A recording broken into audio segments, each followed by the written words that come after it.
Hey everybody, James Yeager with Tactical Response. Thanks for watching. About to go on another hog hunt with Gorilla Ammunition. If you guys remember on my old channel, we did that before. And so we're going down there and just gonna hunt for a day or a day and a half or two. We're actually doing this, my wife wanted to do this for our anniversary. So this is my wife's hog hunting trip. So I probably will not be hunting much, just helping her hunt while we're down there. And so I'll talk about some of the gear, and then I've got to do some zeroing. And then after I zero it, then she needs to shoot it too, so we can make sure everything's good. And we got to adjust the oculars and stuff. So we'll just start down here. Midwest Industries Tactical Response 308, awesome gun. With the just got this from Big Daddy Unlimited, the Mark 5 loophole, 3.5 to 18, 3.6 to 18, and what a fantastic scope. It's got the Trimmer 3 reticle in it. I meant to get it with the illuminated reticle. I somehow didn't. I meant to do that. If you get one, get with illuminated reticle. I'm not going to send this one back. Great scope, great scope, but I'm kind of remiss.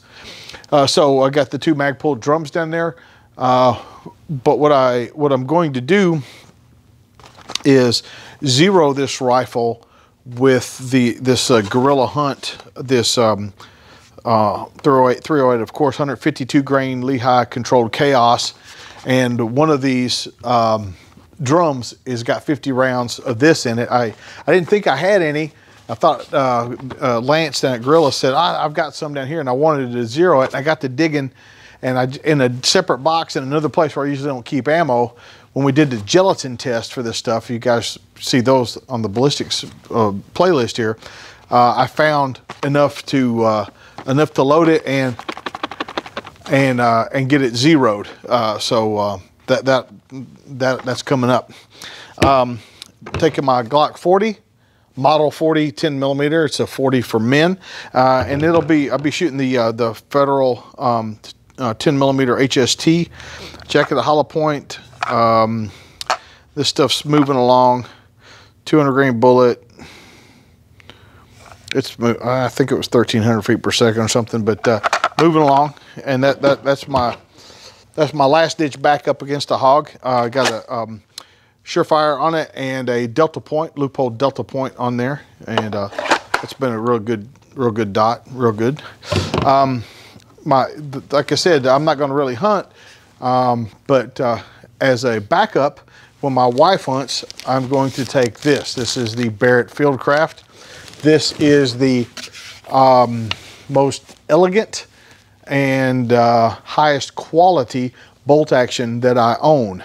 It is super light, which means that in whatever caliber you choose, this gun would probably recoil harder than a big heavy gun. Of course, when they're light, they do that. However, this gun is meant to carry in a hunt with and fire one, maybe two shots.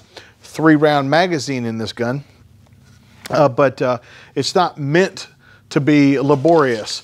And it's got a spot for a can on here, which I would if I had something titanium. I just hate to ruin the lightweight Ching sling on here. Ching sling is a fantastic shooting sling, and this one by Galco, of course. And it's highly recommended for me, for any of my guns that are like this, scout rifles and stuff like that. They always get a Ching sling. What a fantastic rifle. But this will be in a backup role only for my wife. And my wife will be shooting a rifle I built on the old channel. I'll be shooting some the 300 Blackout Gorilla 115 grain Pig Punisher controlled chaos. But this rifle is one I built. It's got a loophole Mark 6, 1:6 illuminated reticle on it, which is a great scope for a 300 Blackout. And everybody's like, why such a long barrel? You shouldn't even get a 300 Blackout if you're gonna have such a long barrel. And I don't know what those people are besides stupid. However, Faxon barrel, Faxon, great barrel. Again, I did this build a while back. What a great barrel from my friends at Faxon. And And I have shot heavier bullets out of this, like 200 grain, worked really great with them. I don't think I've ever shot anything as light as the 115, I don't think, out of this barrel, so I'm curious to see what it does. OSS can on the front. This can, this is the 30 cal can rated for 308, but it's on here for her. Accu-Tac bipod, it's a fantastic bipod. This is one of the wide models. Surefire Scout over here. I'll probably go ahead and take that Scout and the bipod off because my wife's going to be carrying it, but I'll have it in case I need to put it on there. SOE sling, of course, with a tourniquet pouch built in with a rat's tourniquet in it. But that's it. That's all the news that's fit to print as far as that goes. On XS sights on that one. I don't have backup sights on this one, but the backup sights on this one flip ups with the XS white stripe tritium up front, and it's fantastic. So the next thing I need to do is get these things out to the range and put a 0 on them. And it was supposed to be sunny today, but it's not looking that way. But here I go anyway. Okay, so I'm out here now with this fine grill ammo. I've got a, you see all this dirt on here? As soon as I got here, I said the wind is blowing crazy. That's why I got the microphone under this bag, hopefully blocking some of the wind so you can hear me. We'll see, right? But the wind blew this damn thing over. Brand new Mark V scope, right off the table. And so I had to go and use one of my shooting sandbags to weigh the camera down. So yeah, that's the life of a filmmaker. But anyway, another reason to have the sunshade on here is to protect it from drops. And you can see it hit the front pretty solid there, but the shade kept from any damage. Or the shade is the sacrificial lamb of the lens. Let's see. So I got a rough 0 on here, and taking the cap off, and so I'm going to tighten it up, and then I'll do the 300. I forgot my spotting scope, so my penance is walking back and forth to the target periodically. I can see it most of the time with this scope, but I can't with the other scope. I guess I could use this rifle for a spotting scope. Somebody's coming down the road.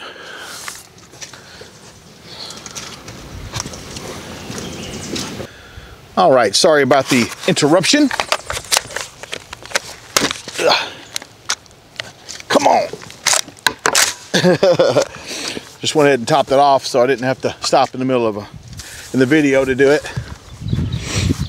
Let's see here.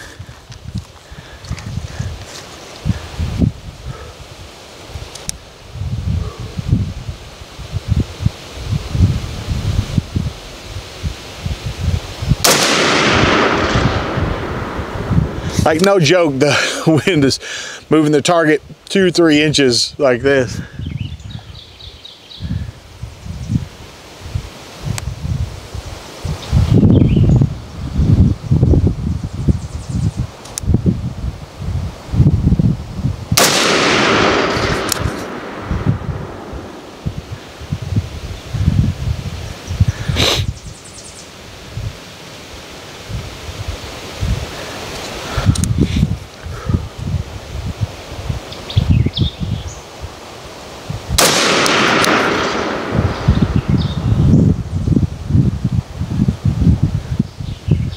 Well, it looks like I need to move it more than I thought. I need to go right. I'm going to go 1 mil right. And I need to go down. And I've cut the knob off so I can zero it. I'm going to go down 5 clicks, which should be about 1/2 mil.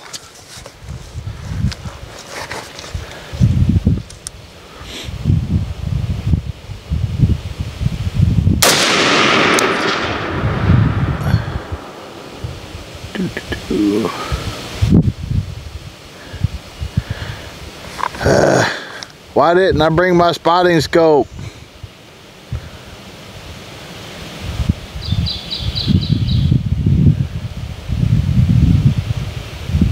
I think I'm in the white at the top, but I gotta go check. Yeah, that one was just like a straight 12 o'clock, 1/2 inch or 3/4 of an inch high from being exactly in the bullseye. So this time I'm gonna fire a 3-shot group or 5, it doesn't matter. But 3-shot group. Just get everything, make sure everything's still and as perfect as I can get in the wind, you know.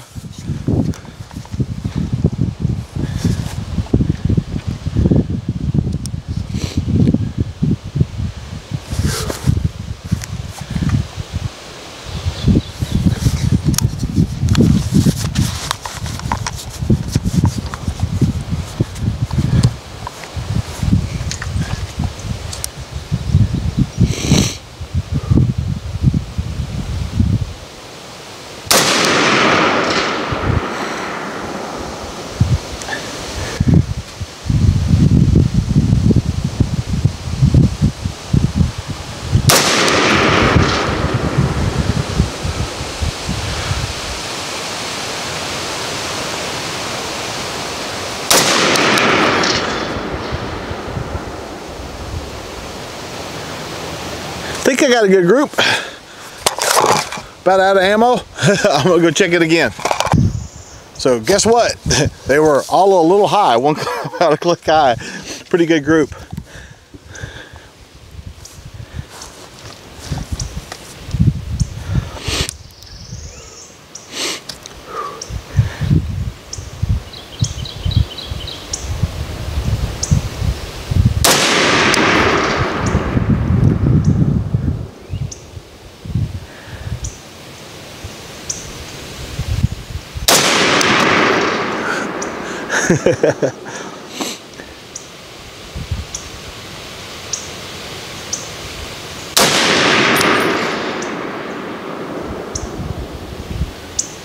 Looks pretty good. I can see that group pretty good. But I think I got it. I can see them in the white in the bullseye, so I feel pretty good about it. And but this wind, like I'm serious, is shaking the target back and forth. And like I said, I don't even know if you can hear me with the audio. Even though I'm using this Rode mic, it's still tough out here. And the good news about our range is it almost always has a straight wind back at the shooters. So we don't have to fight much of a crosswind out here, but we're not a long range shooting school, so of course we've got good wind. People, every time I've been to a long range shooting school, they go, man, the wind around here can do anything. It's crazy. It's all over the place. Every long range shooting school says the same thing, but that's planet Earth, I think. Let's see what we got here. I'll take that.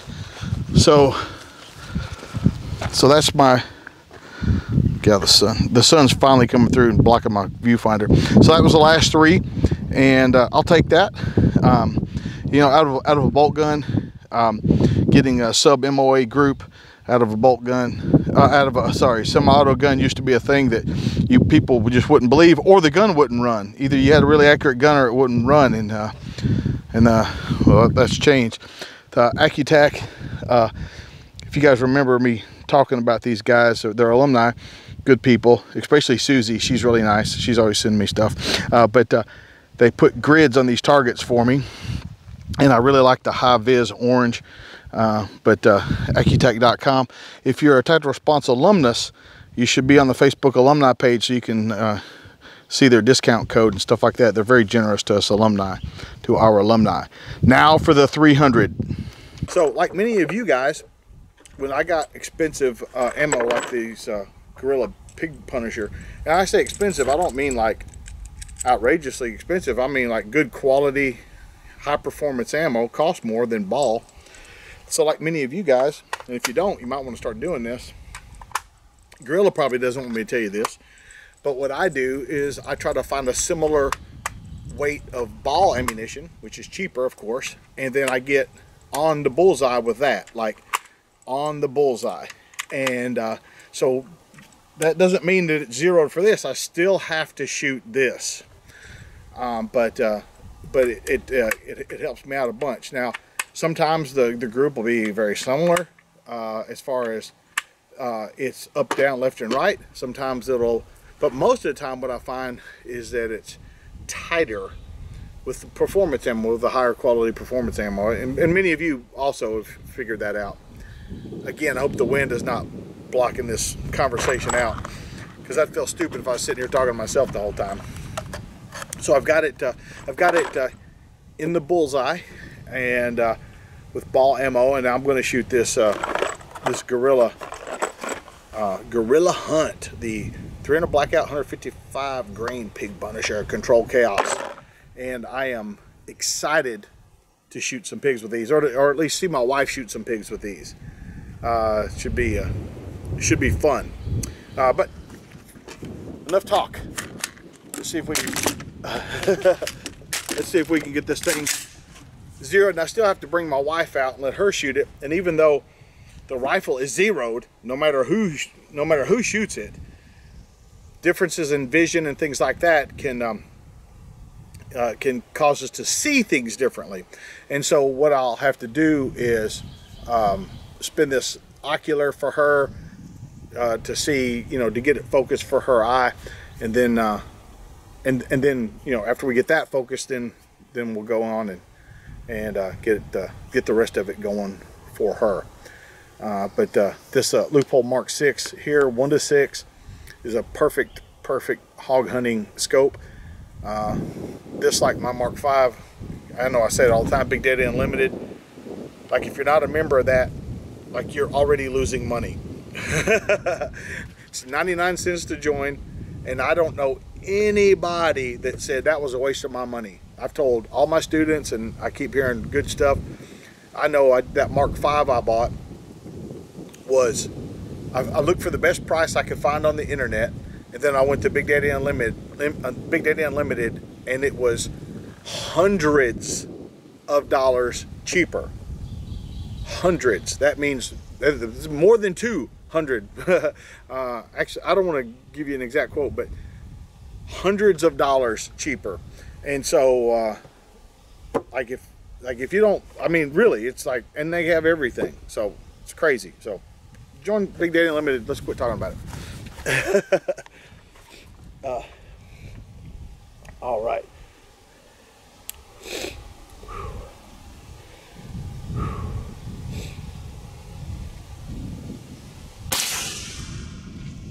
Moved on me.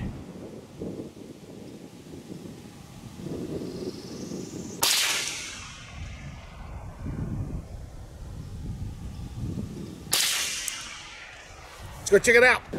Well, with all my excuses, check out that last group I shot.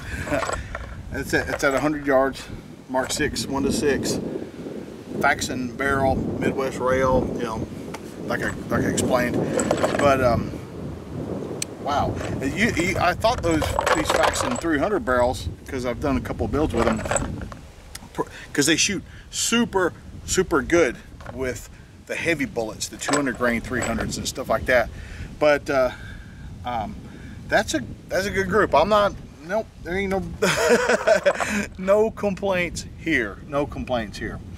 And so so at 100 yards, a mil is about 3.6 inches. So if you move 1 mil, the crosshair or dot or whatever moves 3.6 inches. So 1/10 of a mil is 0.36 inches, a little bit bigger than 1/4 of an inch. And so could I go 1 click left and 1 click up and maybe get it perfect in the center? But perfect is the enemy of good enough. That's where we're leaving that. As just a point of for information, MOA adjustments are more precise because an MOA is 1 inch, so, and they come in 1/4 inch increments on the scopes, most of them. Some are 3rd European scopes, but most of them are 1/4 inch, and so that's 0.25. So the least you can move a milrad scope is 0.36. That might not seem like a bunch if you just go, oh, that's 0.36, 0.25.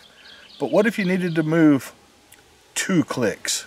So you can move 0.25 times 2 is 0.50. 2 clicks, 2 MOA on the 2 clicks on the mill dot now is 0.72, and so now we've almost added another MOA onto it, you know, at the end of it, you know. So MOA scopes dial more precisely, but the reality is most scopes are mill reticles and mill knobs and mill reticles. So it's kind of a mill world we live in. So I've given this advice before. Just make sure that your scope cap, your reticle, and your spotting scope match. And I don't really care if they're MOA. Just make sure the knobs are MOA, the reticle's MOA, and the spotting scope's MOA if it's got a rangefinder in it, or mill on the 3 of them. But grill ammo, this 115 grain pig punisher. I think Rebecca is going to punish some pigs with it.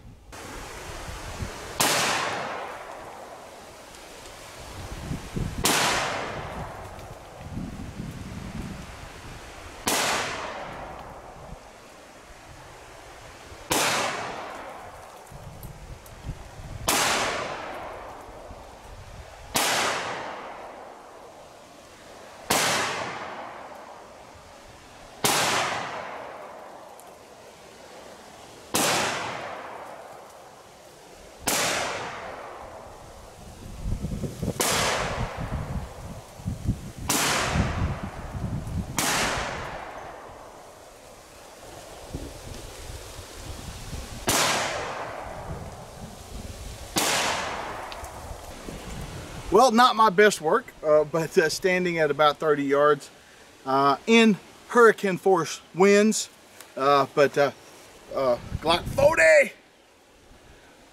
It's a 40, except for men. But looks like looks like I'm leaning into the wind a little bit,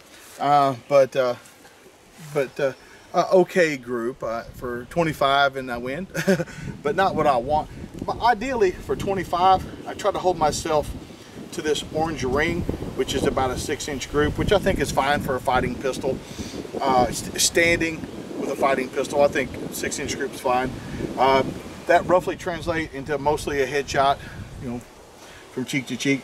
But that's my standard. I like them in the middle too. If we count that one touching line, I had 1 out. But what I want is them all, you know, preferably in the white. I aim for the orange plus, but preferably, you know, at least in the white. That's craniocular cavity stuff. But backup pistol, I don't have the silencer height on this yet. I will get them, but it's got the loophole delta point. This will be a fine backup pistol for the hunt. Hey, who's that handsome guy? Says solvent and lubricants trusted by world-class trainers. The difference is clear. I am the world-class trainer. I got this in my classroom so I can show people how to use XS Big Dots. But anyway, so the next step is me to get Rebecca out and fine-tune the zero on those rifles. Man, they are shooting great, and so I think this is going to be a successful hunt. We've been in communication with Lance down there, and he's sending me pictures. They could be pictures off the internet as far as I know, who knows. But he's unscrupulous, as you know. He's a former prosecuting attorney, so you know how they are. Anyway, but he's got some good pictures for us. It looks like it's going to be promising, and the pigs are moving. So many pigs are moving in the daylight, which you guys know that's kind of unusual, atypical for them. They're usually nocturnal. But I'll do some more video down there. Plan on taking the UP5 tent. We're going to stay on the property, put the tent up, etc., and just see how it goes. A little hot for camping. You guys know I hate camping when it's warm out. Like, if I don't need to build a fire, I don't need to be camping. It's just that simple. But where it's at, it's a very remote location, and camping is the thing that makes sense. So that's what we're going to do. We'll get more hunting in if we don't have to travel back and forth and all that nonsense. But anyway, so I'll be taking my night vision, my thermals, and all that stuff, and so it's quite a packing list. But it should be fun. And again, I'll document it. We'll see some video. You'll see some video of the hunt and all that stuff coming up. But bear with me. I'll do the best I can with it. But that's all the news that's fit to print. This is James Yeager with Tactical Response, reminding you that your responsibility to be ready for the fight never ends.